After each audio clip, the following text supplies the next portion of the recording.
Hi, my name is Mario Manganiello.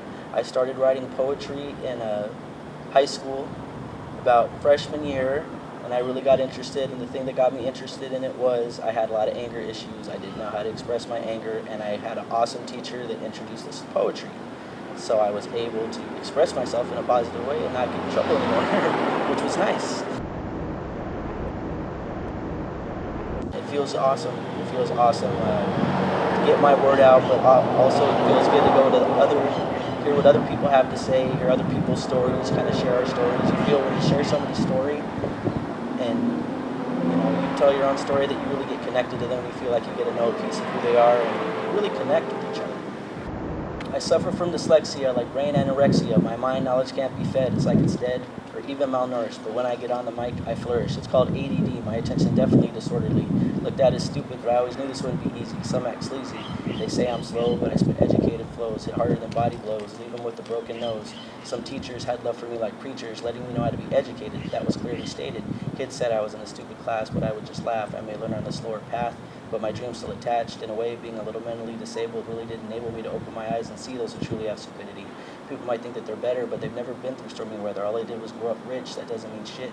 Come to where I'm from and survive it. Silver spoon in their mouth, so they have no doubts. I express problems with my lyrical shouts, like racism or racial collision, whether black or white. We can all gather under one mic. I'll use our minds so we can all shine. Never be declined. That's why I chose writing rhymes. It can be hectic when you're dyslexic, but I will be respected. I'll never ever be neglected. In school, I was bothered a lot by kids. I was told I was in a stupid class because I learned kind of slower. Still learned though, and I had a lot of struggles, dealt with a lot, so I decided to turn it into a poem. Let out a little bit of my emotion in it. It turned out really well, and it's actually one of my favorite pieces I've ever written. I wrote it all the way back then, and I still love performing it, and I still love reading it. And I love it when people can come up to me and say, that really touched me. I have the same kind of issues, other things like that. It really connects, people. It really brings us closer together. It really is something we have in common, and we can build off that, get to know each other more. As I rhyme off the top, coming through straight hip hop, never gonna drop. Then I do it nonstop, never running out of breath. Then I wanna get respect. Not coming from the neck, but I'm coming from the head. Gonna do this till I'm dead, till I'm buried 6 feet deep. Gotta come through, and it's always gotta be sweet. Kinda like a lollipop, every time I gotta drop. Lyrics so hot, and I come through, and I leave them bruised if they get in my face like they were great. Disgrace to the human race. Like beats with bass, and I like when I rhyme out of my lips. Every time I never trip, but I gotta stay on the same path, never gonna crash. Every time they come through, they gotta feel my wrath when I speak on the beat, when I speak on the mic. Every time I rhyme, and I gotta rhyme tight. Okay, I like freestyling because it's in the moment. No matter what emotion you have, you can express it. What a lot of writers don't realize is they all freestyle. It's a saying that I have because when you're writing stuff down on the paper, you're freestyling. Even if you've thought about it before, even if you've contemplated what you're going to write, when you actually write the words on the paper, you're freestyling because it's coming out of you and you're expressing it for the first time. So not a lot of people look at it that way, but I look at it that way. So we all freestyle as poets or writers of music or whatever you want to call it. Everybody freestyles, so that's my take on it. And it feels great to get out the emotion, live off the moment, and really just go with it from there because you never know where it's going to go. When you write, it comes from within. A lot of people say, oh, I can't write or I can't do this, and you can because you're motivated. Every day something happens. You wake up, you see the sky, you hear the birds chirp. There's always something you can write about. Poetry doesn't have to rhyme. Poetry just has to flow, and everybody has flow in them because everybody walks to a certain beat. Everybody's heart beats to a certain beat. So everybody's got rhythm in them. Just have to dig deep and find it and find something you're passionate about and go from there. Before I start, I want to give a shout out to my homies. No, I'm just kidding. My name's Seth Simon. I go to Clovis High. I'm a senior, and I work at Clovis Smog Shop. I live at home with both my parents, Herb and Christina, and then I got my little sister too. I'm a fun-loving person. Honestly, way back when I started rapping and all this other stuff, but I didn't think I was that good, so I turned it into poetry. Once I hit poetry, it was like, it opened my eyes. It gave me more feelings to express, more, and especially when I went to Clovis High. When I went to Clovis High, everything just opened up even wider and more for me. Very first poem I wrote, Honestly, I would have to say, when I was 14, honestly. I'd say I wrote it in 14, and I wrote about just random stuff, honestly, just whatever came to mind, because I rapped, and then some of my pieces of rapping turned into poetry. You know how it is. I mean, I have them to this day. I don't really remember them. It's titled Mommy's Always Right, but it's because I'm starting to believe her when she says mommies are always right. I mean, honestly, I wrote this poem for her. It's dedicated to her.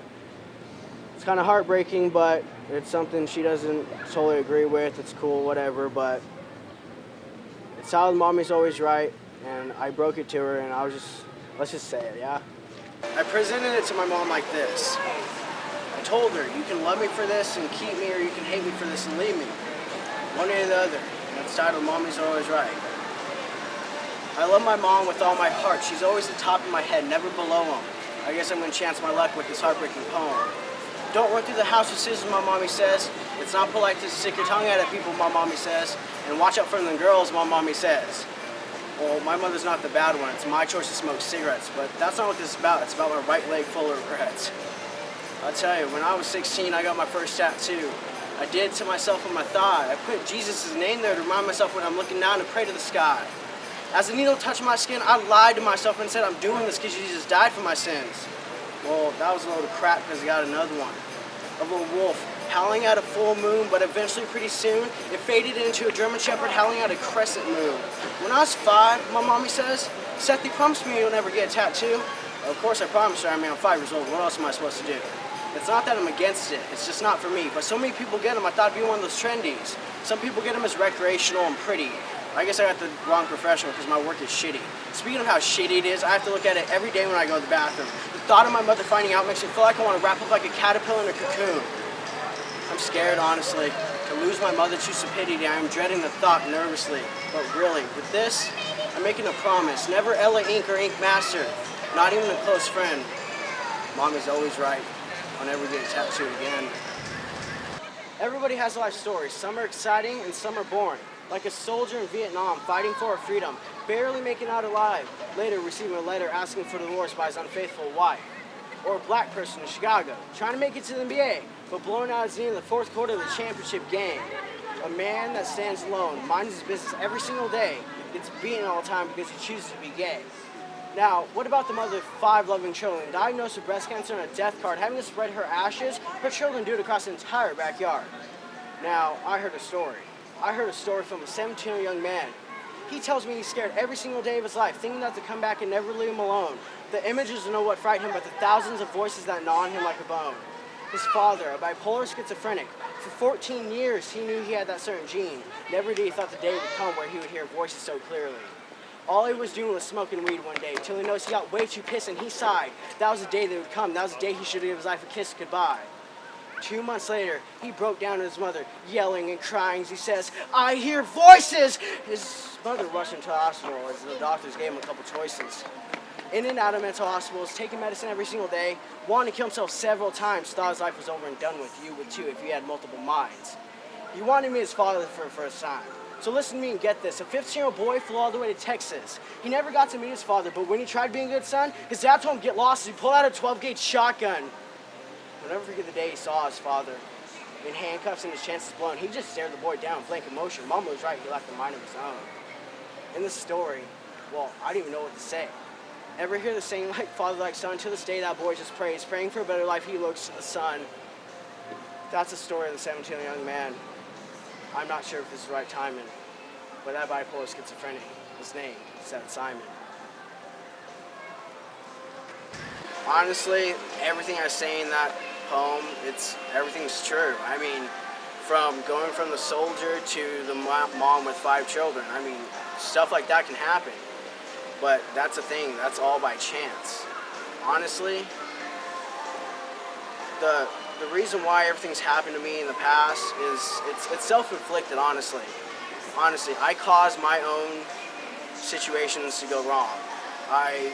Maybe not the whole story in Texas, not all that was my fault, because, you know, my dad, honestly, my mom was straight up with him. I never even met him until I was 15. But it's sad, honestly. He really is a bipolar schizophrenic, and I didn't believe my mom. And like my last poem, Mommy's always right. She's always right, honestly. It's sad to think your own father, bipolar schizophrenic, and just sits in his room and talks to himself. I mean, it's hard to think about. But the reason why I wrote that poem, I was scared. I was lonely. I don't know what to say, but honestly, it's a hard thing to write about. When I broke down to my mother that night, I was just white-knuckled, clenched fist, didn't want to talk to anybody. I was sent to my room and all this other stuff, and my mom comes up there, she goes, "What's wrong?" I told her. I hear voices and shit. I mean, what can I say? She did take me to the hospital, and I've been in the hospital, mental hospital like 2 or 3 times now, and it is pretty scary in there. I got some more poems that talks about that, but that's a whole another day of waiting. Now, when I say I pray every day, I don't pray, but it's something I'm scared of every day, and I wish it wouldn't come back. I'm on medicine and everything, but it doesn't mean I can't explode. I'm still bipolar as hell. But the main reason why I wrote that poem was just to get my name out there and to, let people know I'm tired of hiding it, and it's time for people to know. And whether they judge me for it or not, cool.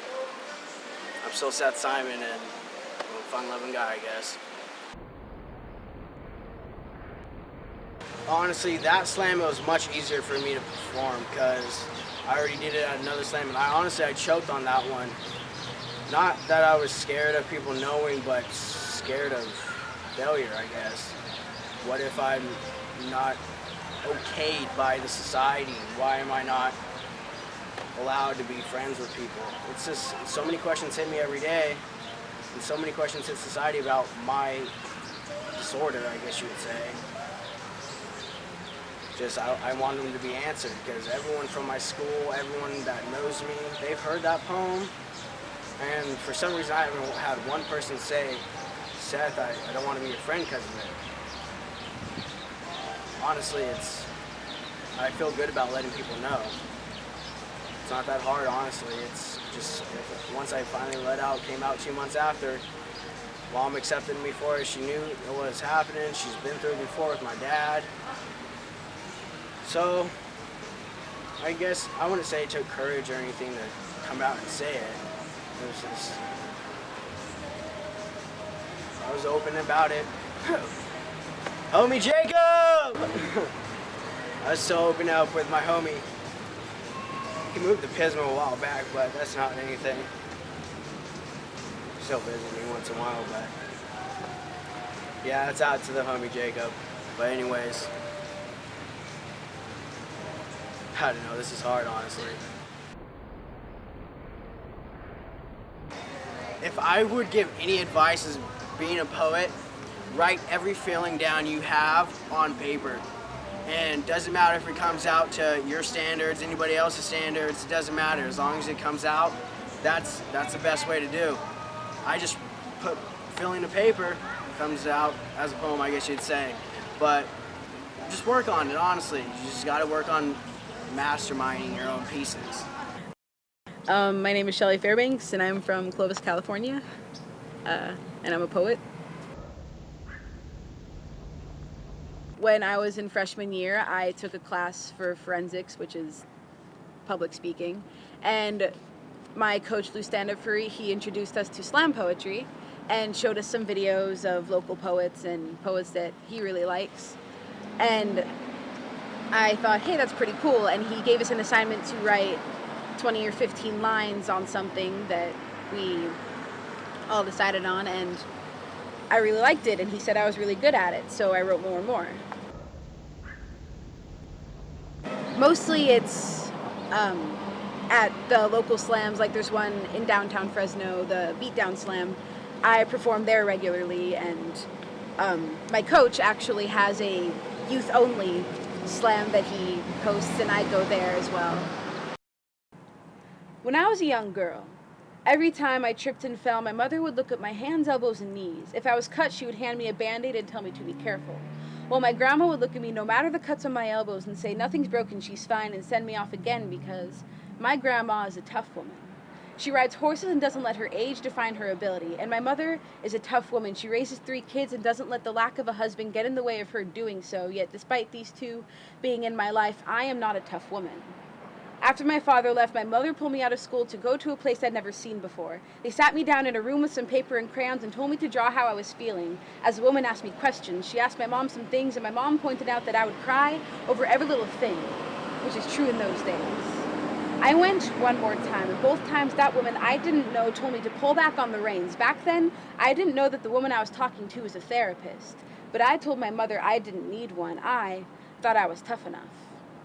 But now that I'm older with more life experience, I realize I might need one more than ever. But for different reasons now, I've never talked to a doctor about disorders or depression, but I don't need a man with a clipboard to tell me that there is something wrong with hating yourself.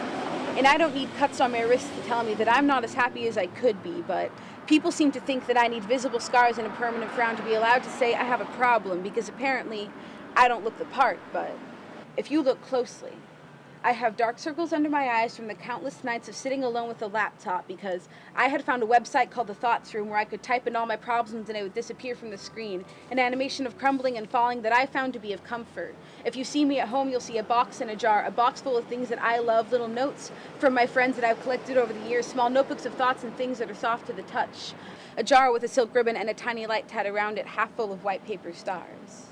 Because I had been told that you could put wishes in them, but after I had made so many, I could no longer think of any more wishes. I simply made them because it was calming. I brought strips of paper to school so I could make them when I felt stressed, and my teacher told me it was such a Michelle thing to do. I don't know why, but I suppose he's right. My thoughts room, my box, my paper stars. These things are what I keep for when I feel the pressure, the weight of my own thoughts, the ache of knowing it would be so easy to give in, but I'm always afraid of people would think if I started wearing thicker bracelets. If my mother would bother listening to me if I said I wanted help, but now that I'm older, I don't have my mother keeping her close eye on me, ready with a Band-Aid and a be careful. Now I have what I need in my back pockets, my poems, my stars, my notes, my own Band-Aids, my own be carefuls. This one, where do I begin? Back in like 8th grade, I started to get this problem of like self-hatred, and I started to lower a bit in my confidence and stuff like that, and it was kind of like, I wrote this because I needed something to vent to, and that's what I normally do with my poetry. I vent to it. And it was kind of inspired by like things that I've been starting to do like just recently. Like during the summer, it says in the poem I have a box and a jar, and I got this box from a craft store near my house, and I filled it with a bunch of things that I could look through when I was feeling like all self-hatred-y and depressed and angry. So it has like all these different things in it. Like, for example, I have all the notes for my friends that I've collected, and I have a few letters and cards that I had got for my birthday and things, and I have this little pearl necklace that my brother gave me once because the color was like purple or something, which means fortune and happiness, and I was like, hey, that's cool, so I put it in there. And I just kind of like keep those with me, and it's near my chair where I normally sit, and it's nice. And my jar of paper stars, I had started that early sophomore year because I had seen like this little comic online, and it was of this girl, and she started making paper stars, and because she wanted a friend, and that's what she put the wishes in, and I was like, hey, that seems pretty nice. So I started making paper stars, and I have this jar half full of them. Dear girl with the Sharpies and sewing needles, it's been a while, hasn't it? You've grown up a bit, haven't you, since the last time I saw you finish something you've started. You stopped reading your horoscope on that website a long time ago, the one you used to read for the sake of proving wrong, because you never really were very superstitious, and you always found the idea of everyone born at the same time acting the same hilarious, but I could tell you used it as a motivation. because it always said Scorpios were people of commitment and people of unmatchable passion, so you wanted to match that to commit to your choice of hobbies and always work on your drawings and plush toys until they were deemed satisfying, but you've been slowing down and paying less attention to detail. Dear girl with the novels and storybooks, you haven't been reading much lately, although you keep up with that habit you have of buying more books before you even finish the ones you already own, but the stacks of unread plots are getting bigger with the stacks of subtle lines under those eyes I used to love. Now the only characters you grow attached to are your own, the ones you say have bits and pieces of yourself in them, though you only ever claim the flaws they have rather than the good qualities that really make them reflections on the fragile glass surface that holds the makeup of your personality. Dear girl with the rings and bracelets, your hands are always moving. They have been since you were a small child, holding pink and blue crayons in your tiny fists to make scribbles and lines that you called unicorns because they could be anything you wanted them to be. But nowadays, the restless body parts that you used to use to make creations are shackled to themselves in handcuffs made of string, elastic, and leather. So you can lock away your hands for breaking and entering into the room where you kept the ideas that you're too afraid of letting out. Your fingers are held down and entertained by the rings that you adore and you love when they get compliments, but when the fruits of your own efforts are pointed out as sweet, you pluck them off the tree and let them rot in the fridge so you can offer the store-bought apples instead. So when the fruit has a flaw, it won't be something you made yourself. Dear girl with the downward gaze and hesitant voice, what happened? Confidence transformed into low self-esteem and an unwillingness to move, a fear of change, a phobia of anybody really listening to the words you still speak in spite of your own anxieties, and you hope your messages get lost in translation despite how desperately you want for somebody to understand you, despite how much you want to turn back time to before you turned 13 when you could stand up to your full height that everybody made fun of for being below theirs, but you would brush off their comments as you ran your words effortlessly over the tongue you never held and through the mouth you quickly learned could be used for something other than eating food and chewing out other people. Now the only times you truly speak to strangers are when you've scripted yourself. Now, not only when you're on stage with your poetry, but before you ask a question in class or when you're ordering food or asking for help, you prepare every syllable. But your heart still thumps a tad too loud for 10 minutes after you've spoken. Why is that? Dear girl with the brown eyes and nervous smile, you seem to have forgotten me. You're so wrapped up in the world around you, you've tied your attention to only the things you find wrong with yourself and the things you find perfect in your friends. You have left behind the only person that's always wrapped around your lungs and making sure your mind's still moving and yours still breathing, the one who shares your thoughts and words, the one who shares memories with you and knows exactly what's in that precious box of yours that you seem to be opening less and less when you really should be looking at it more. You seem to have forgotten the one that can't ever leave. You seem to have forgotten me. Dear girl with the silly little drawings and poems, the Sharpies, sewing needles, novels, and storybooks, the rings, bracelets, downward gaze, and hesitant voice, keep those brown eyes shining, and don't ever stop smiling. It's called Letter from a Loved One, but by the end, it's pretty obvious that it's a letter to myself. And I had written it because it was kind of like starting to realize what I was doing wrong. Like, it was, well, back before like freshman year and stuff like that, I was always reading books and I was always like drawing pictures and putting all of my effort into them, but I was like realizing that nowadays I haven't been really putting much effort into my drawings that I do, and I don't really spend much time on reading anymore because I'm just kind of like losing my motivation to do things. And so I wrote this poem to myself in the voice of me pre all of that, like the me when I was avidly reading books and I was always making art, and that me. And I wrote it in that person's voice to kind of like kick myself back into shape, I guess. And I was just kind of commenting on myself like, hey, you've been doing this, you have kind of done this wrong, but you're doing this right, and that's good, and these are the things you should probably be fixing. And since I wrote this poem, I've been trying to do that. I've been trying to get myself back to how I used to be, and I'm trying to be confident again and all that jazz. You can't spell poetry without try. I mean, well, back when I was first writing poetry, I started reading all those old poems, and I just kind of look back and I'm like, I sucked. So, honestly, if you really want to write poetry and you want to get good at it, you just got to keep writing it. And you should watch poetry. Writers read, writers listen to literature. Otherwise, you won't even know what you're doing. It's like a person that wants to ride a horse, but they've never actually seen anybody ride a horse before. It doesn't work. So, if you want to write poetry, you just got to keep doing it, and you have to get into the practice, and you have to find your inspiration. Like, I don't know, people do this and it's cool, but if you want like emotion in your poetry and you want it to do something for you, you got to write about things that you know and things that you felt and things that you've done.